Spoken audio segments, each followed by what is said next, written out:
Hi friends, ನಮಸ್ಕಾರ. Welcome back to Tashmini Tesh YouTube channel. ಇವತ್ತು ನಾನು ಸಿಂಪಲ್ ಆಗಿ ವೆಜಿಟೇಬಲ್ ರೈಸ್ ಬಾತ್ ಹೇಗೆ ಮಾಡೋದು ಅಂತ ಹೇಳ್ಕೊಡ್ತೀನಿ. ಯೂಶಲಿ ನಾನು ಫಿಟ್ನೆಸ್ ಕಡೆ ಕಾನ್ಸಂಟ್ರೇಟ್ ಮಾಡೋದ್ರಿಂದ ನಾನು ರೈಸ್ ಸ್ವಲ್ಪ ಕಡಿಮೆ ತಿಂತೀನಿ. ಸೊ ರೈಸ್ ಎಲ್ಲ ತಿನ್ನೋದೇ ಇಲ್ಲ ಅಂತ ಏನಿಲ್ಲ, ಕಡಿಮೆ ರೈಸ್ ಹಾಕಿ ತುಂಬ ವೆಜಿಟೇಬಲ್ಸ್ ಹಾಕಿ ರೈಸ್ ಬಾತ್ ಮಾಡ್ಕೊಂಡು ತಿಂತೀನಿ. ನಾನು ಹೇಗೆ ರೈಸ್ ಬಾತ್ ಮಾಡ್ಕೊತೀನಿ ಅನ್ನೋದನ್ನ ಇವತ್ತು ತೋರಿಸ್ಕೊಡ್ತೀನಿ. ಇವತ್ತು ನಾನು ಇಷ್ಟೊಂದು ವೆಜಿಟೇಬಲ್ಸ್ ತಗೊಂಡಿದ್ದೀನಿ. ನಾನು ವೆಜಿಟೇಬಲ್ಸ್ನ ತುಂಬ ಚಿಕ್ಕದಾಗಿ ಕಟ್ ಮಾಡ್ಕೊಳ್ಳಲ್ಲ, ಮೀಡಿಯಮ್ ಆಗಿ ಕಟ್ ಮಾಡ್ಕೊತೀನಿ. ಯಾಕಂದ್ರೆ ರೈಸ್ ಬಾತ್ ತಿನ್ನೋವಾಗ ನಂಗೆ ವೆಜಿಟೇಬಲ್ಸ್ ಹಾಗೆ ಹಾಗೆ ಸಿಕ್ಕಿದ್ರೆ ತುಂಬ ಇಷ್ಟ. ಇಲ್ಲ ಅಂದ್ರೆ ಬೇಗ ಬೆಂದು ಹೋಗ್ಬಿಡುತ್ತೆ, ವೆಜಿಟೇಬಲ್ಸ್ ತಿನ್ನಕ್ ಸಿಗಲ್ಲ ಬಾಯಿಗೆ. ಹಾಗೆ ಸ್ವಲ್ಪ ದೊಡ್ಡ ದೊಡ್ಡದಾಗಿ ಕಟ್ ಮಾಡ್ಕೊತೀನಿ. ವೆಯ್ಟ್ ಲಾಸ್ ಆಗಬೇಕು ಅಂತ ಇರೋರು, ಜಿಮ್ಗೆ ಹೋಗೋರು, ವರ್ಕೌಟ್ ಮಾಡೋರು ಆ್ಯಂಡ್ ಫಿಟ್ನೆಸ್ ಮೇಂಟೈನ್ ಮಾಡೋರು ರೈಸ್ ತಿನ್ನಲ್ಲ. ರೈಸ್ ತಿಂದರೆ ಎಲ್ಲಿ ದಪ್ಪ ಆಗಿಬಿಡ್ತೀವಿ ಅನ್ನೋ ಭಯದಲ್ಲಿ ರೈಸ್ ತಿನ್ನಲ್ಲ.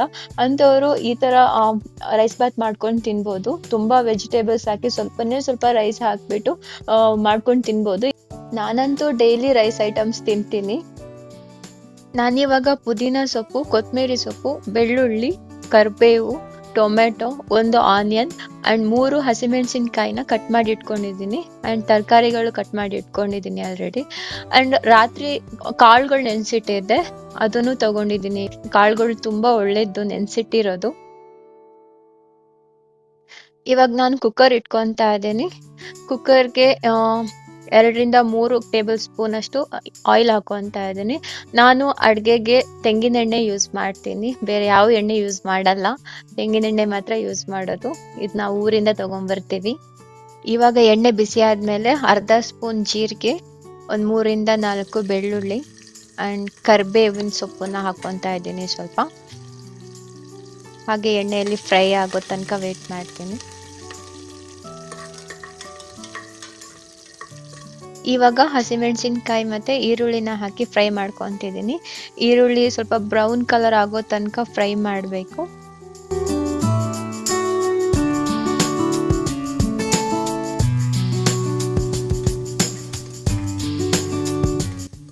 ಇವಾಗ ಈರುಳ್ಳಿ ಮತ್ತು ಹಸಿಮೆಣಸಿನ್ಕಾಯಿ ಫ್ರೈ ಆಗಿದೆ. ಇವಾಗ ಪುದೀನ ಮತ್ತು ಕೊತ್ತಂಬರಿ ಸೊಪ್ಪನ್ನ ಹಾಕೊತಾ ಇದ್ದೀನಿ. ಇದು ಹಸಿ ಸ್ಮೆಲ್ ಹೋಗೋ ತನಕ ಎಣ್ಣೆಯಲ್ಲಿ ಫ್ರೈ ಮಾಡಬೇಕು.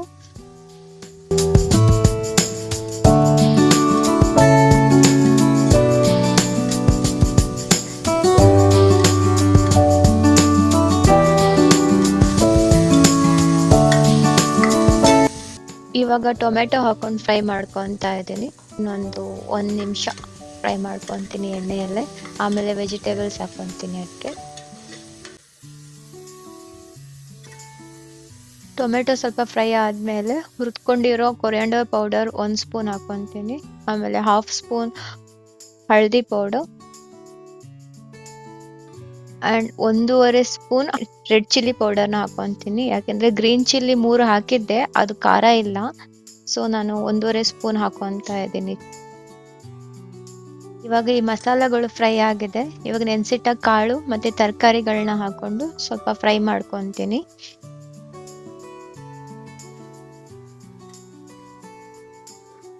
ಇವಾಗ ವೆಜಿಟೇಬಲ್ಸ್ ಮಸಾಲ ಜೊತೆಗೆ ಸ್ವಲ್ಪ ಫ್ರೈ ಆಗಿದೆ. ಇವಾಗ ರುಚಿಗೆ ಎಷ್ಟು ಬೇಕೋ ಅಷ್ಟು ಉಪ್ಪು ಹಾಕೊತೀನಿ. ಇದಾದಮೇಲೆ ನಾನು ತೊಳೆದಿಟ್ಟಿರೋ ರೈಸ್ನ ಹಾಕೊತಾ ಇದ್ದೀನಿ. ನಾನು ಚಿಕ್ಕ ಲೋಟದಲ್ಲಿ 1.5 ಲೋಟ ಅಷ್ಟು ಅಕ್ಕಿ ಹಾಕ್ಕೊಂಡಿದ್ದೀನಿ. ನಾನು ಇಬ್ಬರಿಗೆ ಬೆಳಗ್ಗೆ ಮತ್ತು ಮಧ್ಯಾಹ್ನ 2 ಟೈಮಿಗೆ ಆಗೋಷ್ಟು ಮಾಡ್ಕೊತಾ ಇದ್ದೀನಿ.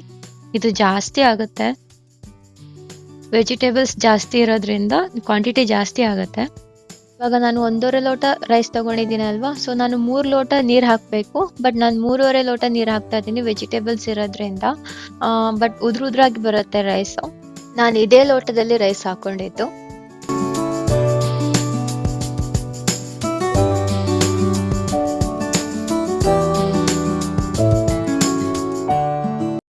ಇವಾಗ ನಾನು 1 ಫುಲ್ ಲೆಮನ್ ಹಾಕ್ಕೊತಾ ಇದ್ದೀನಿ.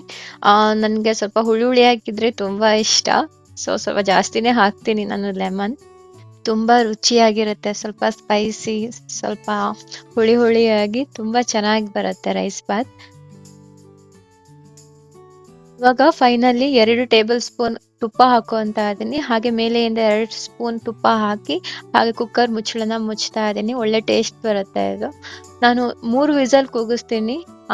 ನಾನು ಸೋನಾ ಮಸೂರಿ ರೈಸ್ ತಗೊಂಡಿದ್ದೆ, ಸೊ ಉದ್ರಾಗಿ ಬರುತ್ತೆ ರೈಸ್.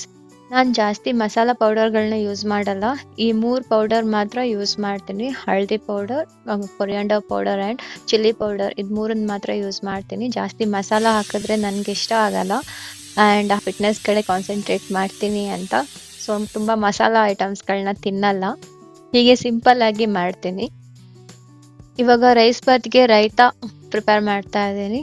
ನಾನು ರೈತ ಮಾಡೋದಕ್ಕೆ ಆನಿಯನ್ ಯೂಸ್ ಮಾಡಲ್ಲ. ಸೌತೆಕಾಯಿ ಮತ್ತು ಟೊಮೆಟೊ ಇದೆರಡನ್ನೇ ಯೂಸ್ ಮಾಡ್ತೀನಿ ಆ್ಯಂಡ್ ಮೊಸರು.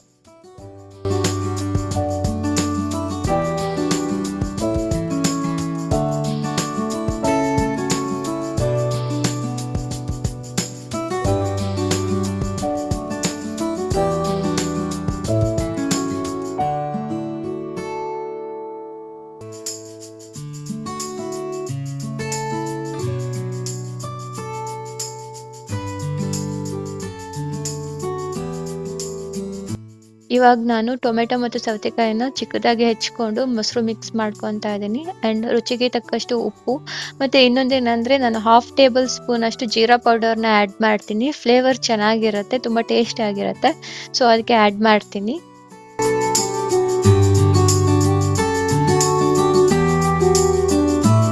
ಇವಾಗ ಫೈನಲಿ ರೈತ ರೆಡಿ ಆಗಿದೆ. ಇವಾಗ ರೈಸ್ ಬಾತ್ ನೋಡಬೇಕು ಹೇಗೆ ಆಗಿದೆ ಅಂತ.